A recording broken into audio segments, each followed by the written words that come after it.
Welcome. Today in front of me TOSCIDO M863, and I'll show you how to activate Google Assistant on this device.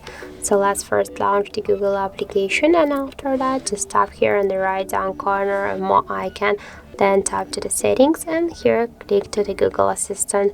After that switch the section to Assistant 1 and scroll down to the Assistant devices and switch your device.